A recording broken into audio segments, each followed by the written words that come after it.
अरे मोटा भाई रुको मेरे लिए। रुक जाओ।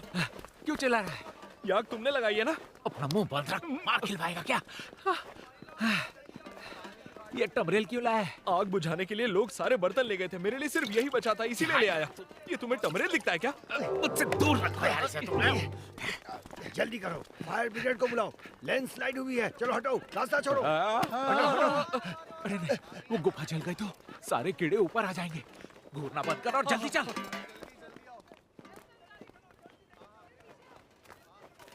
हाँ, चलो चलो चलो। रुको, तुम लोग यहाँ पर?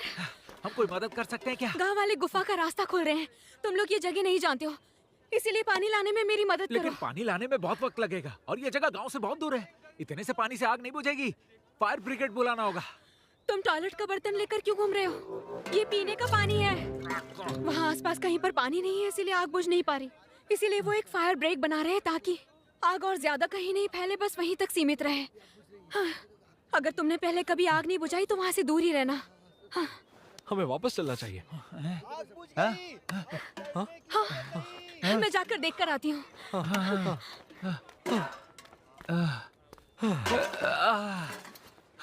आग तो बुझ गई, सारे कीड़े भी जलकर मर गए होंगे। नहीं, मुझे ऐसा नहीं लगता। अगर एक भी कीड़ा जिंदा बच गया ना तो पूरे गांव को खत्म कर सकता है। मुझे खुद जाकर देखना होगा। मैं तुम्हारे साथ चलता हूँ। नहीं, तुम जाओ, तुम्हारे लिए खतरा हो सकता है।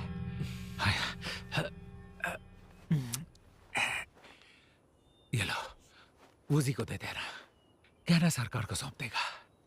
हाँ? तुम्हारा फोन दो तो दो।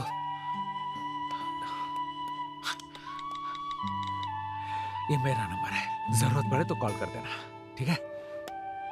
हम फिर मिलेंगे। चलता हूं।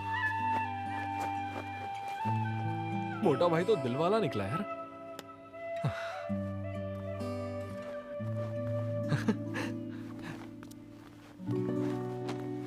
मुझे तुम उठ गए? तुम कहाँ गए थे? हम कब से तुम्हारा इंतजार कर रहे अरे हैं। आग बुझाने गया था। हाँ? गांव वालों की मदद करने गए थे। उम्मीद है उनका काम बढ़ाना दिया। चलो फटाफट बैग पैक करो, हम यहाँ से निकल रहे हैं। जल्दी करो। हम घर जा रहे हैं, क्या बात है। सुनो, ये बताओ, किसी को चोट तो नहीं लगी ना? चिंता मत करो, आग बुझ गई है, गुफा भी ढह गई है, कब्र तक कोई नहीं पहुंच पाएगा। और मोटा भाई, वो भी तुम्हारे साथ ही गया था ना आग बुझाने? हाँ, गांव वालों की मदद करने के बाद वो अपना नंबर देकर चला गया। उसने मुझे यह हस्तलेख दिया है और तुम्हें इसे सरकार को सौंपने को कहा है। हाँ, रुको, पहले मुझे पढ़ने दो, इसमें लिखा क्या है। इस हस्तलेख के अलावा अब हमारे सामने बस सवालों का पहाड़ है। हाँ, ऐसा मत कहो, ये मत भूलो वूजी, तुमने वो कब्र खोजी है।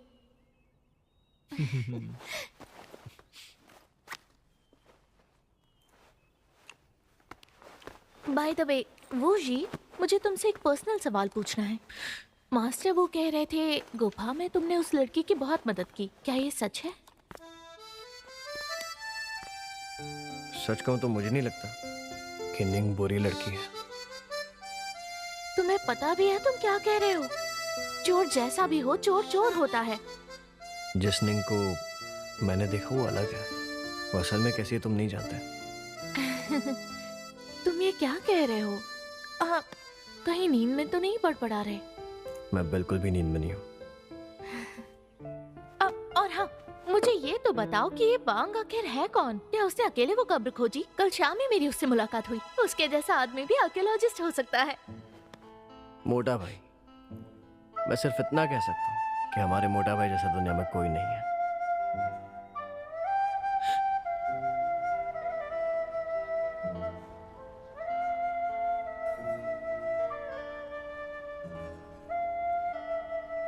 हाँ, क्या बात है, पहुंच गए।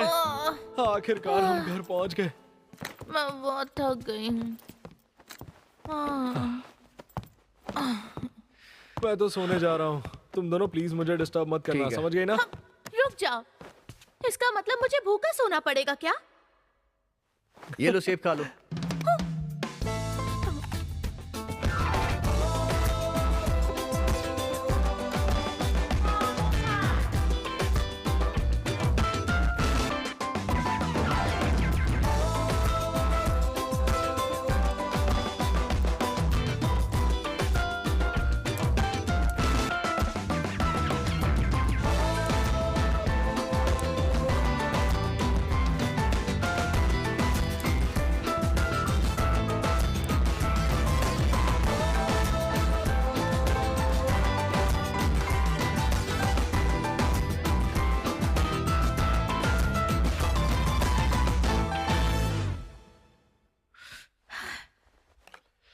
के खाने की बात ही कुछ और होती है।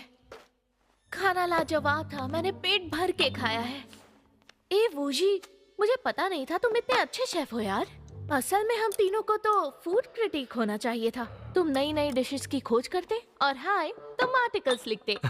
और तुम क्या करोगी? क्या करूंगी मतलब? मैं बैठकर खाना खाऊंगी। हाँ, सफाई में हाथ नहीं बटाओगी? ये क्या? मैंने अभी अभी खाना खाया है, मुझसे मेहनत करवाओगे? मेरे पेट में दर्द होगा, मैं जाकर आराम करती हूँ।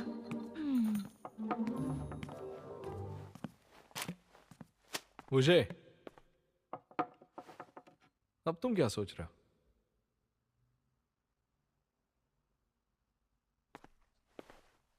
लॉर्ड शैंग, उसकी वो कब्र, टीम याशु। इस मिशन में कई ऐसे हादसे हुए जहां मैंने अपनी जान गंवाई दी थी। जो कुछ भी हुआ उसके बारे में पहले पता होता तो मैं उस हंसलेख को जला ही देता। ऐसा सोचता ही नहीं कि हमें वो कभी मिला था। तुम ऐसा कुछ नहीं करते। मैं शर्त लगाती हूँ तुम कभी ऐसा नहीं करते। वूजी कभी चोरों को हमारे देश की विरासत आसानी से लूटने नहीं देता।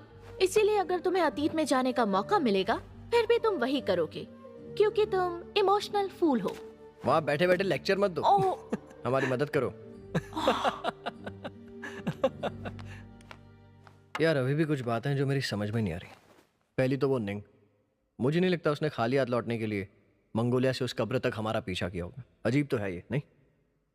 उन्हें देखकर लगता है कि वो कब्र लूटने वाली कोई मामूली गैंग तो नहीं है। मुझे यकीन है वो लोग जरूर कुछ खोज रहे हैं। देखो, तुम चाहो तो मैं निंग को पटा सकता हूँ ताकि वो खुद ही हमें सारे राज बता दे। हाँ, मुझे तुम्हारा ये आइडिया बहुत अच्छा लगा। तुम कई भाषाएं जानते हो। तो तुम किसी भी देश में आराम से सेटल हो सकते हो। तुम्हें सच में ऐसा लगता है? लेकिन मुझे इन सबसे ज्यादा चिंता दूसरी बात की है। कहीं तुम्हें उस ब्रो को लेकर चिंता तो नहीं हो रही? तुम्हें नहीं लगता वो बंदा वाकई बहुत अजीबोगरीब है? उसे उस कब्र की सारी जानकारी थी, जैसे वो खुद भी पहले वहां जा चुका था। अगर वो इतना स्मार्ट है तो फिर कब्र ढूंढने में उसने तुम्हारे अंकल की मदद क्यों की? वूजी, मुझे लगता है उसे साथ रखना तुम्हारे और तुम्हारे अंकल के लिए खतरनाक साबित हो सकता है। तुम जितना हो सके उससे दूर रहना। उसने मेरी जान बचाई है। अगर वो नहीं होता ना तो आज मैं यहाँ तुम्हारे सामने नहीं होता। वो हमारा दुश्मन नहीं हो सकता। लेकिन क्या वो तुम्हें अपना दोस्त मानता है? ये तो अगली बार जब वो मिलेगा तब पूछेंगे। अगली बार? अगली बार से तुम्हारा क्या मतलब है? मुझे नहीं पता।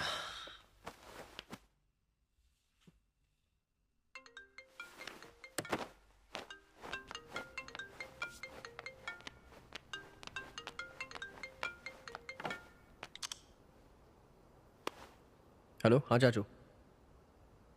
हाँ, दोनों यहीं पर है। क्या कहा? आप कह रहे हैं मैं अभी आऊं? अच्छा, लेकिन ये बात इनसे क्यों छुपानी होगी?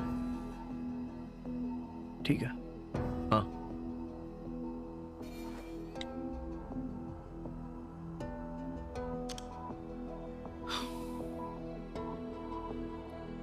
चैंग चैंग, तुम हमेशा कहती रहती हो ना तुम्हें वेस्ट लेक देखना है। अभी मौसम अच्छा होगा वहाँ, चलो वहाँ चलते हैं और लजीज खाने का लुत्फ उठाते हैं। क्या बात है! मैं सपना तो नहीं देख रही हूँ ना? यस!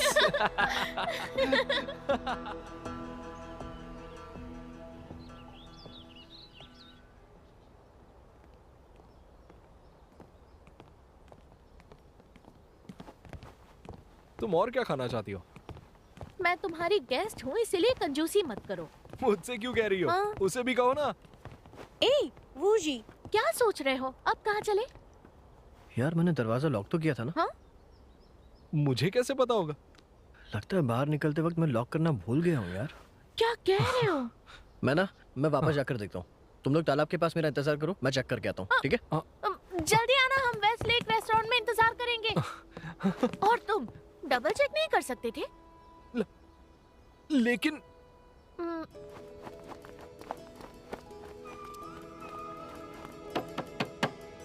चाचू, मेरे साथ आओ।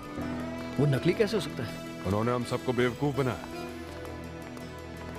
ये देखो, ये नकली है, इस बात में कोई शक नहीं है। मैंने इस बात की पूरी तसल्ली कर ली है, वो भी दोबारा। इसमें इस्तेमाल हुआ सोना बिल्कुल शुद्ध है। प्राचीन समय में सोना शुद्ध करने का प्रचलन नहीं था। ये कैसे हो सकता है? और अगर ये नकली है तो इसे वहां रखा किसने?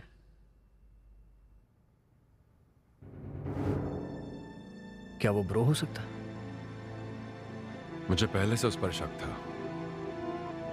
ये ब्रो बीच बीच में अचानक गायब हो जाता था। लगता है वो हमसे पीछा छुड़ाना चाहता था ताकि उसे नकली लेख को कब्र में रखने का मौका मिले। हो सकता है कि हमसे अलग होने के बाद वो उस गुफा में अकेले गया होगा और लॉर्ड चैंग का ताबूत खोलकर उसने ये हस्तलेख वहां रख दिया होगा। क्या ये सच है? ऐसा हो तो नहीं सकता। वो ये सब अकेले कैसे कर सकता है चाचू? और उस पेड़ की गुफा खोलने के लिए चेन्स खींचनी पड़ती है। अगर किसी ने वो गुफा खोली होती तो हमें उसी वक्त पता चल जाता।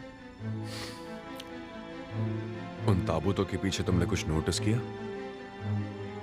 हो सकता है उसने पेड़ के पीछे से गड्ढा किया और ताबूत के पीछे ये हस्तलेख अंदर रख दिया हो।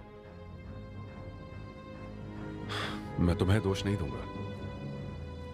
मैं इतने सालों से यही काम कर रहा हूं, फिर भी धोखा खा गया। मुझे लगता है ब्रो वाकई बहुत शातिर है। मुझे लगता था वो कब्रें लूटने वाले सेनापतियों का वंशज है, लेकिन अब लगता है उसके अतीत में और कई गहरे राज छिपे हैं। मतलब इस लेख में जो कहानी लिखी है वो नकली है? कहानी इतनी रोमांचक थी कि वो सच होना लगभग नामुमकिन था। लेकिन उस वक्त हम सब उस कब्र में फंसे हुए डरी सहमी हालत में थे, इसलिए हमने यकीन कर लिया। पर अब खामियां दिख रही है। तुम खुद सोचो, तुम सिर्फ आखिरी के 2 चैप्टर्स ही क्यों पढ़ पाए और बाकी की कहानी क्यों नहीं? क्योंकि वो यही चाहता था। अब वो पहाड़ ढहने के बाद उस कब्र में वापस लौटना हमारे लिए लगभग नामुमकिन सा है। सच क्या है हम ये कभी नहीं जान पाएंगे। ये राज सिर्फ उसके पास रहेगा। एक मिनट चाचू, आपको वो बक्सा याद है जो हमें गुफा में मिला था?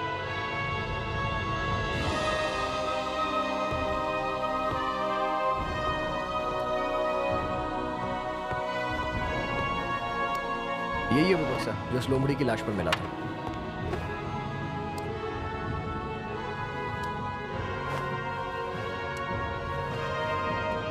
और ये वो चाबी जो उस लाश के मुंह से मिली थी। नहीं, रुको। ये चाबी बक्सा लॉक करने की है, उसे खोलने की नहीं। इसे लगाने से ट्रैप एक्टिव हो जाएगा। ओह,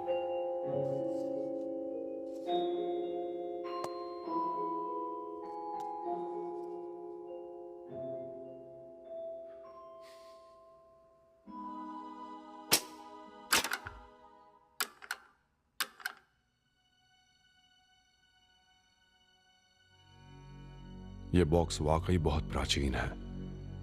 इसकी बनावट देखकर लगता है कि इसका 8 डिजिट कोड होगा। हम शायद चाहकर भी इसे ना खोल पाए। तो फिर इसे कैसे खोलें? मेरे पास वेल्डिंग टॉर्च है, हम उसकी मदद से खोल सकते हैं। हाँ,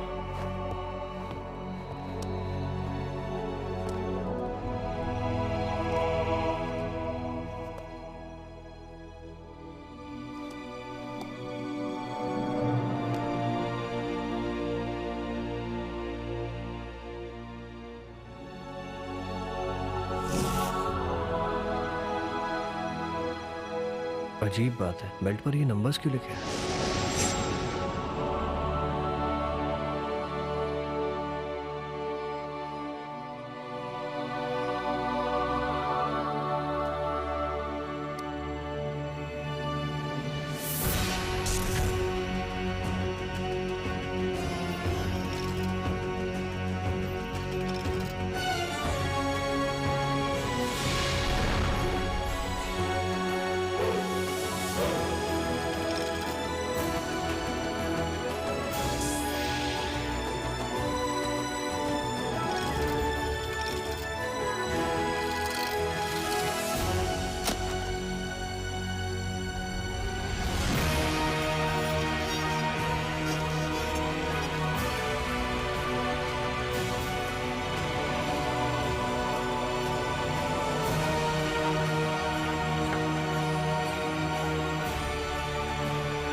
क्या कर रहे हो?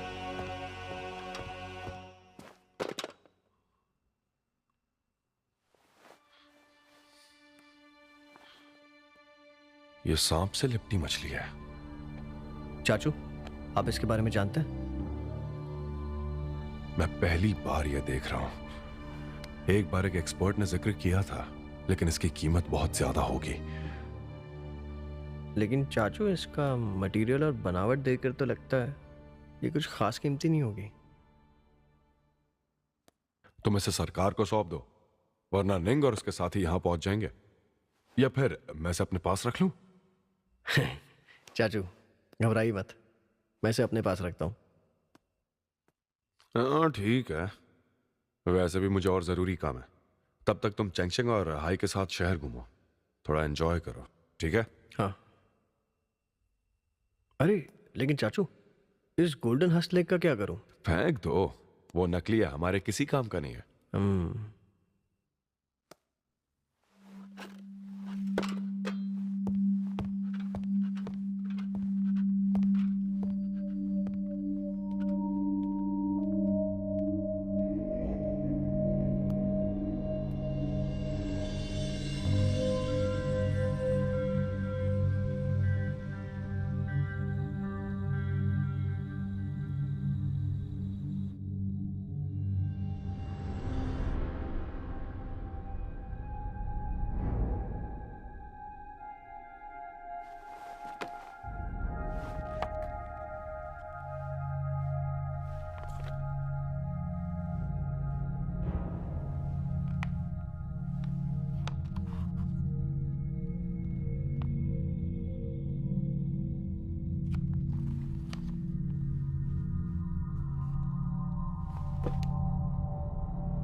तुम्हें एक बात कहूँ, मुझे उस लॉर्ड शैंक के लिए बुरा लगता है। उसने अपना प्यार पाने के लिए क्या कुछ नहीं किया, पर आखिर में उसके वफादार ने ही उसे धोखा दिया। अब उसका जादुई कवच भी छीन लिया।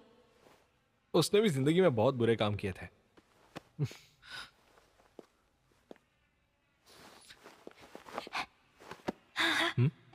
सुनो ना, तुम्हें ये बात अजीब नहीं लगी कि हमारा वूजी कैसे उस चोर लड़की पर लट्टू हो गया था?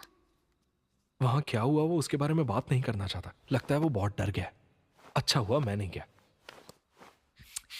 वैसे टीएम यान चैंग की लाश से ज्यादा और क्या डरावना हो सकता है? छोड़ो, तुम नहीं समझोगे। तुम्हें नहीं लगता वूजी हमसे कुछ छुपा रहा है? जब से लौटा है खुद को कमरे में बंद कर रखा है, पता नहीं क्या कर रहा है। चलो ना, चलकर देखते हैं। नहीं नहीं, ये ठीक नहीं होगा। तुम्हें पता है ना उसका मूड ऑफ है, जाने दो ना।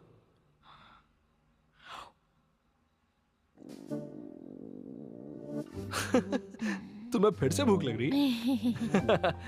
घूमने गए थे तब इतना सारा खाना तो खाया था तुमने, और अब ये चिप्स खा रही हो। तुम सच में एक भुक्कड़ हो, पता है? वैसे तुम ये बात नहीं जानते तो सुनो। चाइना में एक पुरानी कहावत है जिसके मुताबिक अक्लमंदों को ज्यादा भूख लगती है। मैंने कभी ये कहावत नहीं सुनी। क्या मतलब है इसका? इसका मतलब है आदमी का दिमाग तभी चलता है जब उसका पेट पूरी तरह भरा हो। इसीलिए मैं हमेशा कुछ न कुछ खाती रहती हूँ। इससे याद आया, चलो डिनर करते हैं। शायद तुम सही कह रही हो। चलो ठीक है, मैं उसे लेकर आता हूँ। हाँ हाँ, जल्दी जाओ, भूख लगी है। वो जी, डिनर टाइम। क्या हो गया तुम्हें? मुझे भूख नहीं है। क्या ये मछली उस बक्से से मिली है? इसे सांप से लिपटी तांबे की मछली कहते हैं। इसके बारे में तुम क्या जानते हो? कुछ भी नहीं। दादाजी के नोट्स में भी इसका जिक्र नहीं है। मास्टर वू से पूछा क्या? उन्होंने क्या कहा? वो सिर्फ नाम जानते थे, उन्होंने मुझे इतना ही बताया। ये तो अजीब है। ऐसी भी कोई चीज है जिसकी उन्हें जानकारी नहीं? उन्होंने जो बात कही वो मुझे बड़ी अजीब लगी। वो शायद मुझसे कुछ छुपा रहे हैं। तो क्या कहा उन्होंने? जब आज मैंने उन्हें ये मछली दिखाई तो वो बिल्कुल शांत थे। इसकी जगह अगर कोई और कीमती चीज़ होती ना तो मुझे यकीन है वो मुझे बहुत परेशान करते, लेकिन उन्होंने कोई दिलचस्पी नहीं दिखाई। बस इतना कहा कि मैं इसे सरकार को सौंप दूं ताकि मुसीबत ना आए। बहुत अजीब बात है, ऊपर से इस तांबे की मछली के बारे में लगता नहीं कोई जानकारी दे पाएगा। मैंने दादाजी की डायरी में भी देखा, लेकिन उन्होंने इस मछली के बारे में कुछ नहीं लिखा। तभी मैंने एक बात नोटिस की, इसके कुछ पन्ने फटे हैं। मुझे लगता है इसमें ज़रूर इस मछली के बारे में लिखा होगा। देखो, हो सकता है तुम्हारे दादाजी से लिखते वक्त कोई गलती हुई हो, या फिर शायद पास्ता बनाते वक्त इन पन्नों पर सारा गिर गया होगा, इसीलिए वो पन्ने फाड़ने पड़ गए होंगे। मैं भी होता तो यही करता। मुझे ऐसा नहीं लगता। इन फटे पन्नों के बीच कितने साल गुजर गए हैं। अगर पहले फटे पन्ने से यहाँ तक का इंटरवल देखें तो पूरे 3 साल का फर्क नजर आता है। 3 साल की कोई डिटेल इसमें नहीं है। पता नहीं दादा, शायद वो इस बात को राज रखना चाहते थे। पक्का ये मछली कोई मामूली चीज तो नहीं। क्या तुम ऑनलाइन कुछ ढूंढ सकते हो? तुम कहना क्या चाहते हो कि निंग वहां पर ना ही सील चुराने के लिए आई थी, और ना ही कब्र लूटने, और ना ही उस जादुई औषधि के लिए, बल्कि वो वहां ये मछली लेने आई थी। तुमने क्या कहा? और ये क्या है? तुम जानती हो ये क्या है? हाँ, मैंने मेरी आंटी के लैपटॉप में ये मछली देखी है। हाँ, सच में? हाँ। और क्या लिखा था? तुम जानती हो ये चीज क्या है? पहले पढ़ते हैं यहाँ क्या लिखा है। लिखा है उन्होंने इस मछली को ढूंढने में बहुत मेहनत की है। इसमें कई जाने गई है। ये बहुत कीमती होगी, पर पता नहीं इस्तेमाल कैसे करते हैं। लेकिन अब ये मिल गई है। तुम्हें ये कहाँ से मिली? लॉर्ड चैंग की कब्र में। लगता है मौसी इसके बेहद करीब थी। अब तुमने इसके बारे में चाचू को बताया? क्या कहा उन्होंने? चाचू ने कुछ नहीं कहा। ऐसा कैसे हो सकता है? उन्हें इस बारे में जरूर कुछ ना कुछ पता होगा। मुझे लगता है चाचू इस बारे में हमसे कुछ छुपा रहे हैं। कोई बात नहीं, हम सब मिलकर उनसे सच निकलवाएंगे।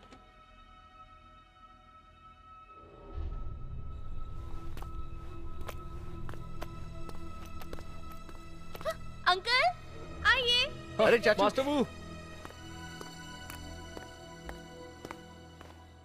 आइए, हम कब से आपका इंतजार कर रहे हैं। आप इतनी देर कहाँ थे? मैंने आपके लिए खाना बनाया तुम है। सब मेरे घर में क्या पहले कर रहे बैठ हो? जाइए। मुझे पता है कब्र से निकलने के लिए आपने जान की बाजी लगाई थी। बचने की खुशी में मैंने आपके लिए स्वादिष्ट खाना बनाया है। आप यहीं रुकिए, मैं खाना लगाती हूँ।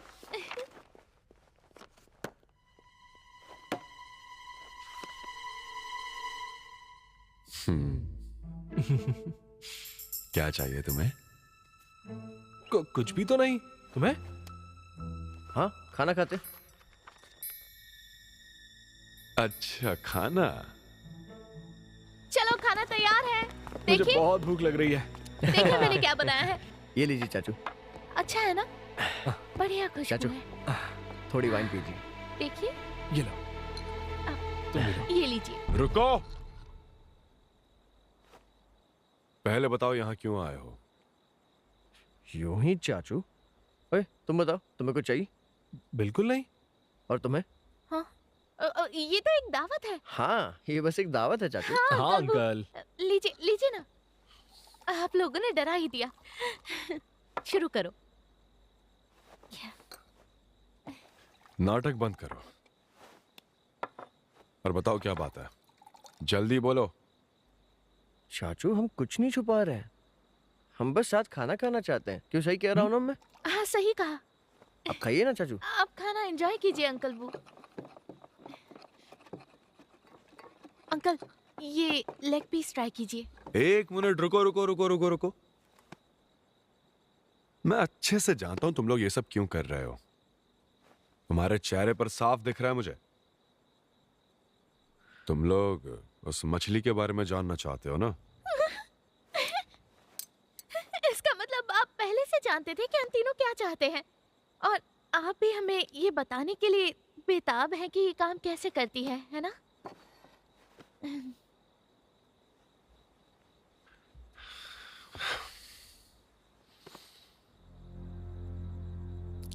देखो,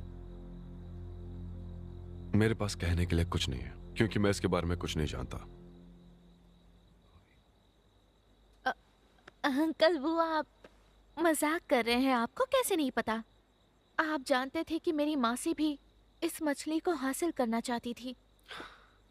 इसके पीछे सिर्फ तुम्हारी मासी नहीं थी, बहुत से लोग इसे हासिल करना चाहते थे। इस तांबे की मछली को मैंने पहली बार एक जले हुए कागज के टुकड़े पर देखा था। अब तुम लोग पूछ ही रहे हो तो मैं जो भी जानता हूं बताता हूं, तुम सबकी जिज्ञासा शांत करने के लिए। हाँ ठीक है। तुमने मिस्टिक 9 के बारे में सुना? हाँ, ये कब्र लूटने वालों की संगठन है ना? मैं इसे कोई संगठन नहीं कहूंगा। ये कोड नेम कब्र लूटने वाले इस्तेमाल करते थे। असल में इन लोगों की आपस में बिल्कुल नहीं बनती थी। हमारा वो परिवार भी इन लोगों में से एक था। और चेंग चेंग, तुम्हारा परिवार चेंस भी। मतलब हमारा परिवार मिस्टिक 9 का हिस्सा है? तुम्हें क्या लगता है? तो फिर आज तक इसके बारे में मुझे किसी ने बताया क्यों नहीं? मैंने एक बार घर के बड़ों को बात करते सुना था। अंदाजा लगाना मुश्किल नहीं है, अंकल महान आर्कियोलॉजिस्ट हैं। जाहिर है तुम्हारा परिवार मिस्टिक 9 का हिस्सा है। मैंने सही कहा ना? मैं कोई महान नहीं हूं, और हमारा पूरा परिवार नहीं, सिर्फ वूजी के दादा शामिल थे। दादू में शामिल थे? किंग शासन काल से वो परिवार इस काम में है। उनके दौर तक हमारा परिवार चांगशा के सबसे रईस परिवारों में से था।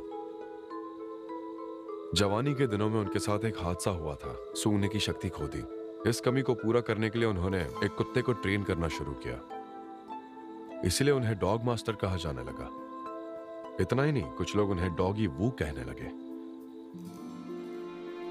मिस्टिक 9 3 हिस्सों में बटे हुए थे, ऊपरी 3, बीच के 3 और निचले 3। और वो तुम बीच के 3 में आते हो। हाँ, मेरे दादाजी भी। सब लोग उन्हें मास्टर चेन कह के बुलाते थे। हम भी मिडिल ट्रायो का हिस्सा थे। सही कहा। शुरू से ही ये मिस्टिक 9 एक ढीला संगठन था। इसके सदस्य एक दूसरे से जुड़े हुए नहीं थे। फिर भी एक दौर आया जब उन्होंने साथ काम करने का फैसला किया। कब्र लूटने वालों के इतिहास में पहली बार ऐसा हो रहा था, और यह हमारे इतिहास की सबसे अहम घटना थी। लेकिन वो किस लिए एक साथ आए थे, ये तो मैं भी नहीं जानता। दादाजी ने आपको कुछ नहीं बताया?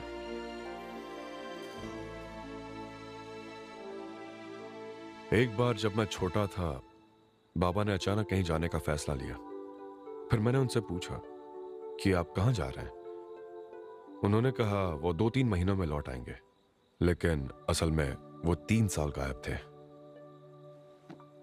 जब वो सफर से लौट आए तो पूरी तरह से बदल चुके थे। वो बहुत पतले हो गए थे और आंखों की चमक गायब थी।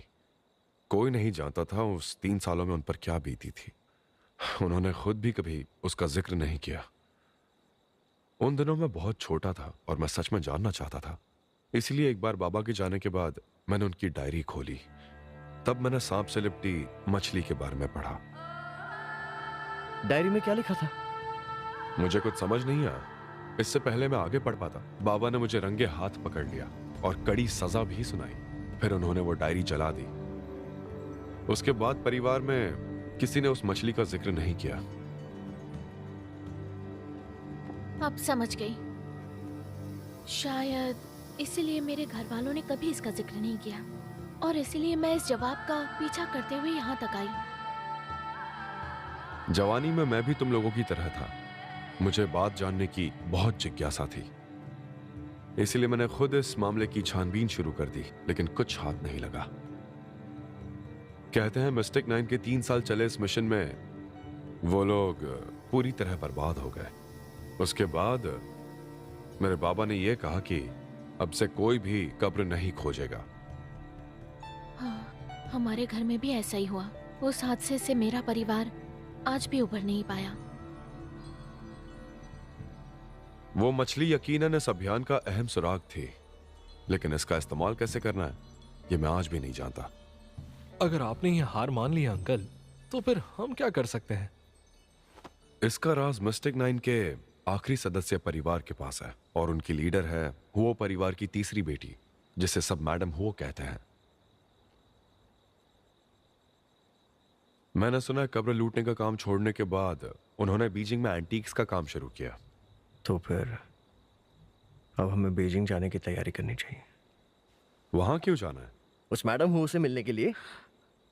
वोशी, तुम वाकई बहुत भोले हो। तुम्हें पता भी है वो औरत है कौन। तुम्हें लगता है तुम जाओगे और वो तुम्हें मिल लेगी, और मिल भी ली तो क्या होगा?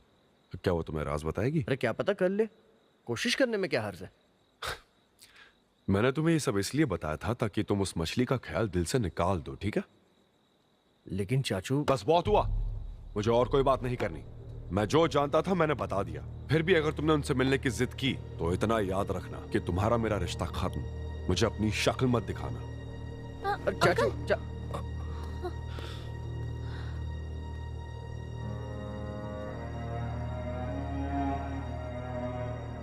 हमने इतनी मेहनत से ये सुराग खोजा है, फिर चाचू आगे बढ़ने से क्यों रोक रहे हैं? मुझे लगता है अंकल सीरियस बात कर रहे थे। शायद हमें उस मछली को भूल जाना चाहिए। तुम्हें क्या लगता है? अफसोस की बात है, अंकल ने हमें सख्त हिदायत दी है कि हमें इस मामले से दूर रहना है। तो अब हम क्या करें?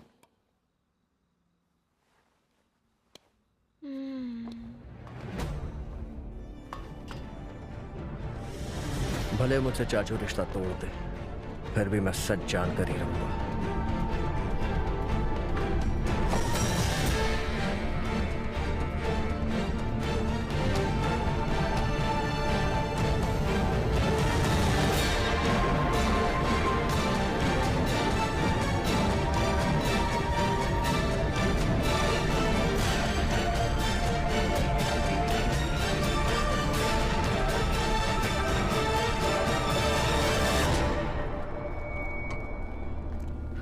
ओह, तो ये है वो मशहूर पंजिया युआन मार्केट। तुम पहले यहाँ कभी नहीं आए? नहीं, कभी नहीं आया।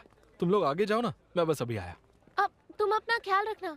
तुम्हें पता है ये हाँ। पूरी चाइना का सबसे बड़ा एंटीक मार्केट है।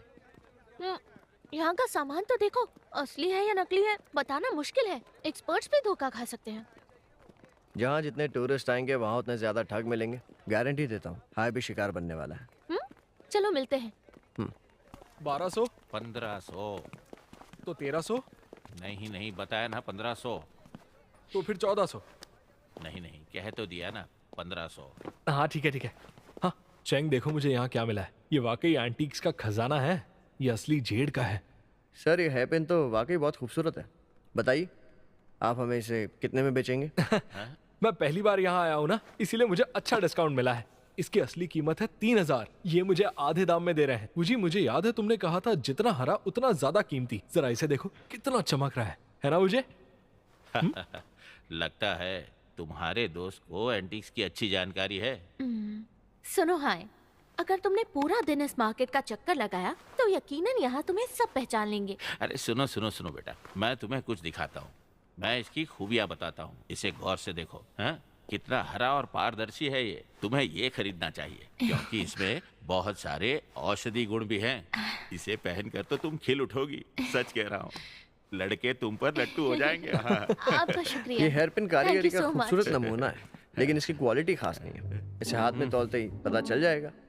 और ये वाकई किंग दौर का है या नहीं, ये तो आप हमसे बेहतर जानते हैं। ये क्या कह रहे हो? मतलब ये मुझे बेवकूफ बना रहे थे? तो अब जाकर तुम्हें ये बात समझ आ रही है क्या? फिर भी मुझे लगता है ये हेयर पिन बहुत खूबसूरत है। मुझे लगता है ये सस्ते में मिल रहा है। ये जेड की ही बनी है। अगर तुम्हें पसंद आ रहा है तो तुम इसे खरीद सकते हो। बस दाम सही होना चाहिए अंकल। अब सही दाम लगाइए। बड़े तेज और होशियार हो। अगर लेना ही चाहते हो तो ठीक है, तो मैं इसे तुम्हें 150 में दे दूंगा।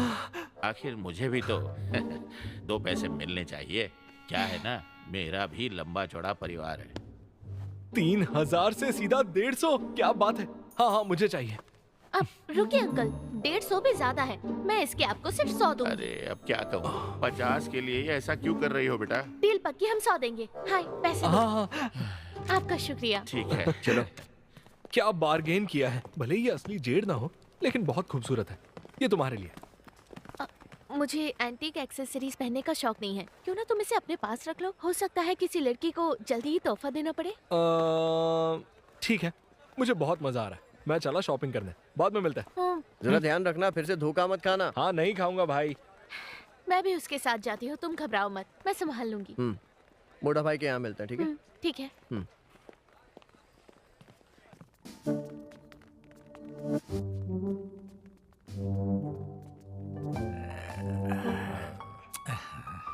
देखिए, गौर से देखिए, ये वाकई असली पीस है, ऐसा दूसरा नहीं मिलेगा।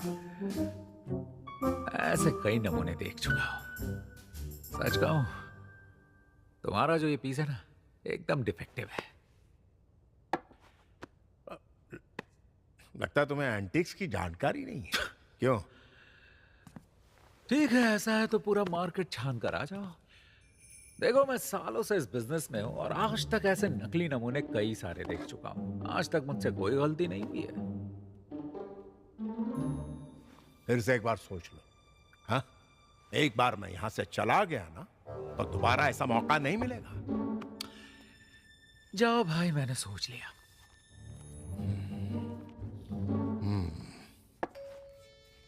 बंदर क्या जाने अदरक का स्वाद। नमस्कार, आगे हम नहीं मिलेंगे। एक्सक्यूज मी सर, एतराज ना हो तो क्या मैं वो पीस देख सकता हूँ? मुझे एंटिक्स जमा करने का शौक है। इसके बारे में कुछ जानते हो? थोड़ा सा, इतना ज्यादा नहीं। ओए, मेरी बात सुन लो। तुम लोग बेकार में मेरी दुकान के अंदर भीड़ लगा रहे हो बे। अरे बात करना है कहीं और जाके करो ना। सर, क्या हम यहीं पर बात कर सकते हैं? हाँ, ठीक है, करो।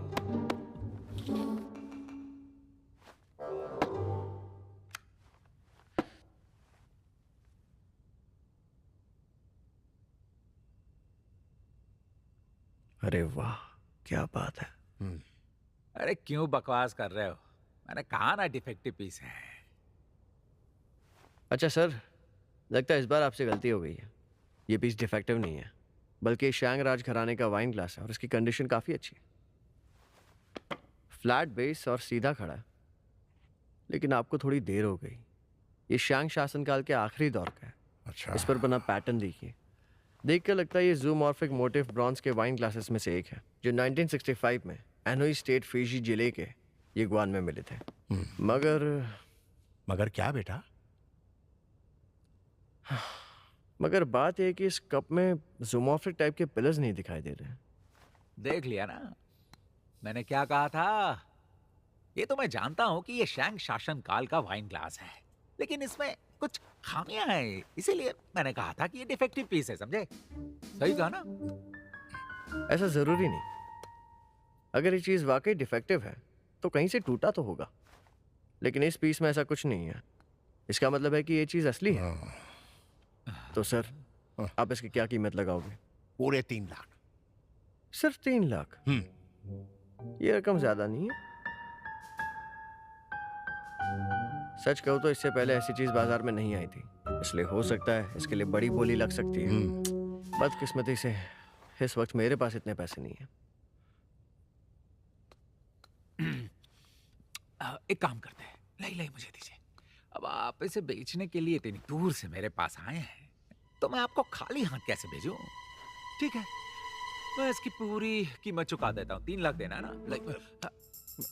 मैंने इसके साथ सौदा कर लिया है। लेकिन आपने सुना ना, इस वक्त इसके पास उतने पैसे नहीं है।